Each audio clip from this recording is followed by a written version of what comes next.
Head coach Scott Forbes, as well as student athletes Aiden Glauber and Colin Hynek. Coach Forbes, if you could please start us off with an opening statement. Yeah, what a game. Just awesome. Obviously, it's more awesome when you come out on top, but the older you get and the more you coach, you learn to appreciate things much better.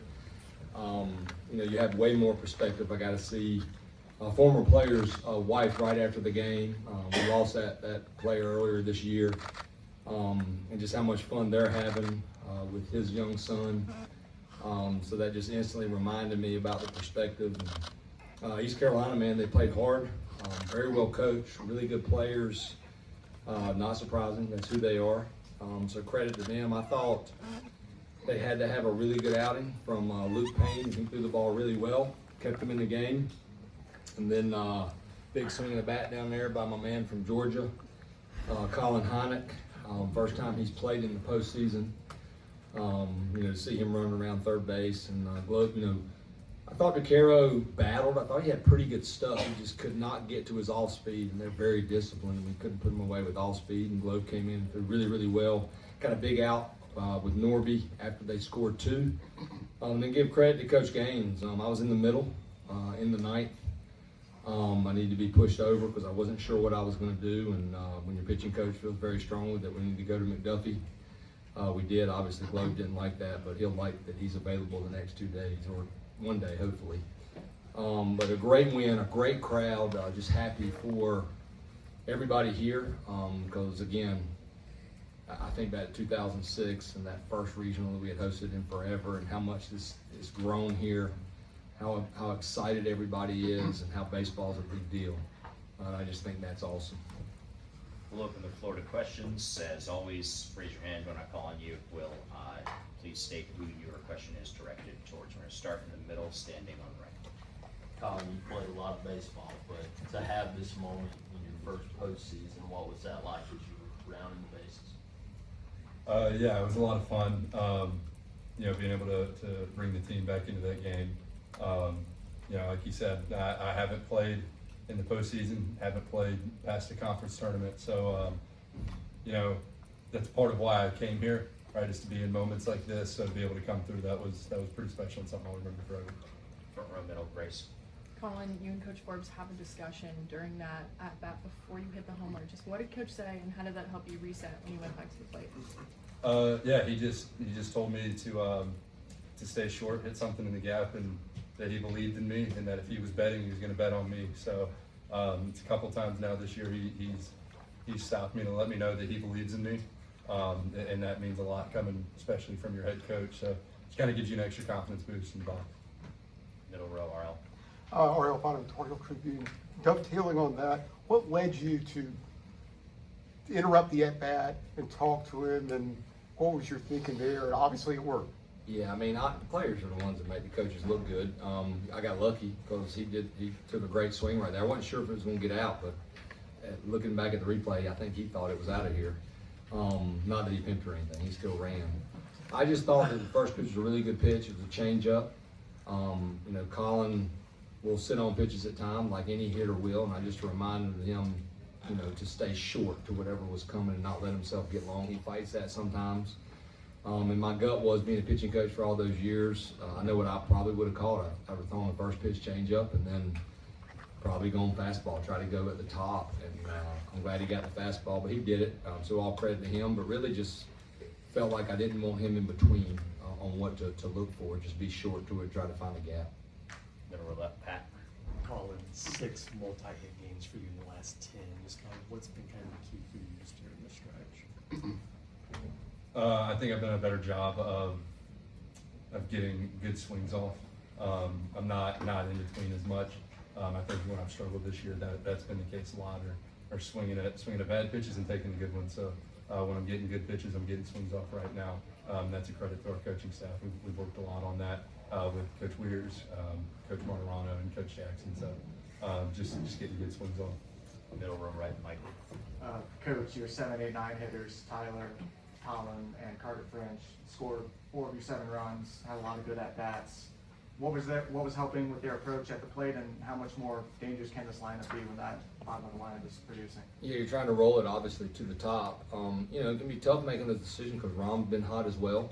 Again, I have the best coaching staff in the country. I had the lineup written out today, for instance, and Coach Jackson came down to me and Coach Weirs' we were actually in my office and said, I really think we need to stagger to try to go left, right, left, right, left, right.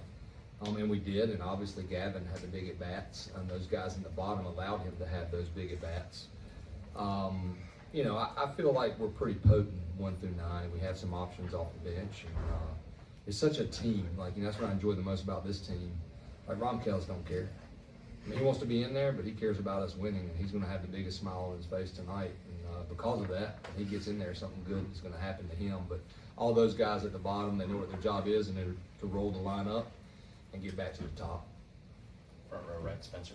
For Coach Forbes, it felt like the first time through the lineup, Payne was kind of in a groove, and then coming off of the strike him out, throw him out, double play in the third. How big of a momentum swing was that in the fourth for the home run into Chase Payne from the game? It was a swing of the game. That's what makes this game so awesome. A guy can be out there, throwing the ball really, really well. And he has good stuff too. Like, we knew if he was in the zone, that it was going to be tough, and he was filling it up. And that's what it takes. So I think back to 2006. I actually had a text on my phone when the game was over from Jay Cox, and his text said that he remembers hitting a home run. We were down against Maine in Game 1, and I remember it like it was yesterday. Because I was a pitching coach here, and I taught Coach into throwing Robert Woodard Game 1 instead of Miller, and we were down, so I thought I was going to be fired before the game was over. But that home run kind of let the air out, and I saw it in our dugout as well. The big swing of the bat, and I just felt like after that, our guys settled in. They were really excited today about this game in a good way. So my job the whole time was just trying to get them to just breathe a little bit and have fun. Front row left, Riken.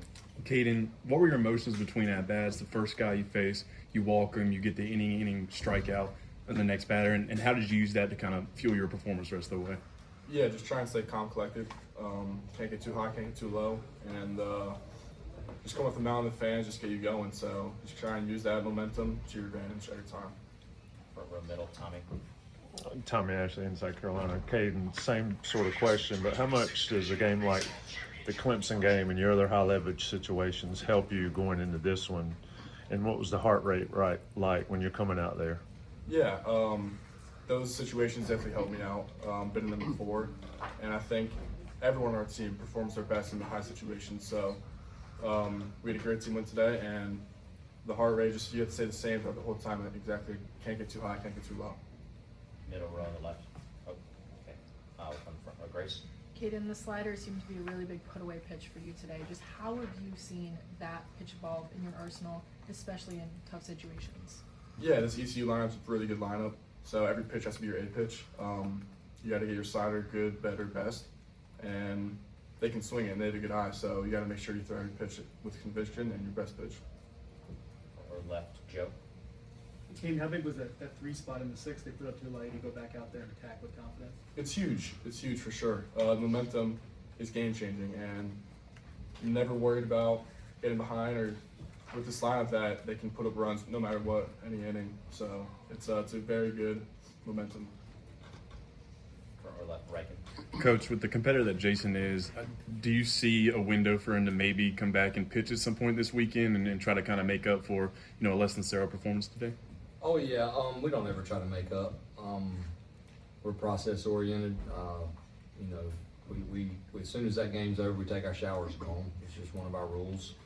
But he's already told me he's ready tomorrow. So that's the time of year it is. These guys are going to be ready.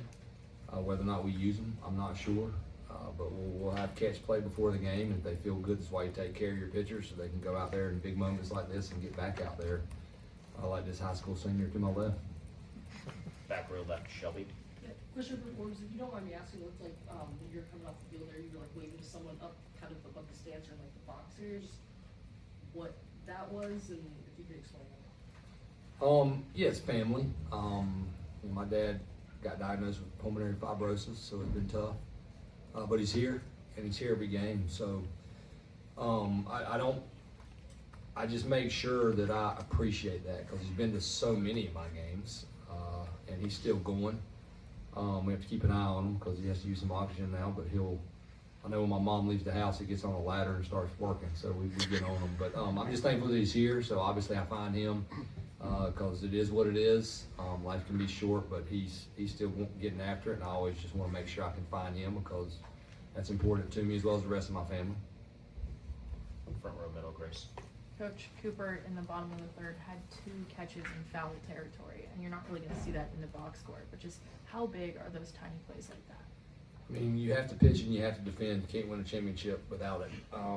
And man, that kid, that's a credit. I mean, Kyle Datcher's a great example. We have 2 quote student assistants that work their tails off. Brandon Martirano, who played here, Kyle Datchers, who played here. They were great players, played pro ball for a long time.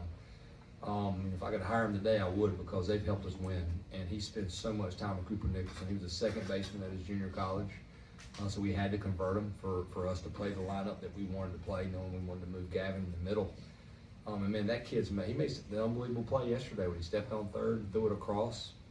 And that's a great point, because we talk about he didn't have a great day, quote, offensively, but you do a lot of things that don't show up in a box score that help your team win, and he's done that all season defensively. Middle row are out. I assume Folger would be the starter tomorrow night? I think so, yeah. I'll take a look at it with our coaches. Obviously, we're not sure who we're going to play. Most likely he will be. Obviously, Rose is potential as well. But if I had to say right now, I would say Folger Boaz will start game 3 for us tomorrow night. Middle row left, Pat. Aiden, you talked about a bunch of guys who are on this team doing a come up clutch, but Gavin's clearly had a penchant for coming through in this regional setting. Having been committed to this program the last couple of years, what was your perspective just kind of watching him in this setting and be able to see it in person now? Yeah, watching on TV, it's incredible what he's done in the past regionals. He's doing it right now in front of my eyes, so it's definitely insane to see it in person rather than on TV. Back row left, Shelby. Just following up off of that, sorry for Colin, obviously, yeah, Gavin, I think he's batting something like over 500 in regionals, and seems to kind of have that slow heartbeat and just ability to come up big. What, if anything, have you taken from that, or maybe any advice that he's given to you just want to kind of return to the next year? Yeah, I don't think there's any like spoken advice that he's given, right? This kind of all goes back into August, right? Like Gav works his butt off like day in, day out. So like in order to be your best in spots like this, right? You've got to be able to fall back on that work. I'm not sure if you've probably said it to us before, but the whole thing about like you don't rise to the occasion, you sink to the level you're training. And I think Gavin's a great example of that. Like it's all the work that he puts in going all the way back into August. It's not just that he necessarily shows up, and he's always had a knack for big spots all throughout the year. Got time for 1 or 2 more. Front row, Tommy. Coach, I think you take the lead 4-3. Gavin bobbles one and then makes a good turn on a double play. Just open the door and then shut the door right there on East Carolina. Yeah, we talk about it all the time, the Dean Smith rule. You point and you pick each other up, and that's what we've done all season. Somebody yelled out of the dugout. It might have been KD, actually, Kyle Datchers. Make a pitch right here and pick Gavin up. Sure enough, that's exactly what he did, and Gavin turned a really good double play. That's a big play right there, obviously, when you make that error to quieten that momentum. And that I feel like we've done a good job of that. We talk about when something negative happens, we got to get the next guy. That's the key. Just get the next guy. I used to talk to pitchers about that all the time. That will prevent a big inning. So that was a huge pitch for us and a big double play. Last question, front row, Grace. Caden, you told me you remembered watching Dalton Pence pitch against LSU on your TV at home and you felt a weight on your chest. Is it surreal for you to now be in that same spot that he was in? Yeah, it's definitely crazy. I had the biggest weight in my chest watching that game. But today it's almost like the crowd and the momentum and the team that we have just take it off you, and you know that they're gonna compete for you, keep behind you, and just get the job done with you. Coach Forbes, Colin, Caden, congratulations. We'll see you guys tomorrow.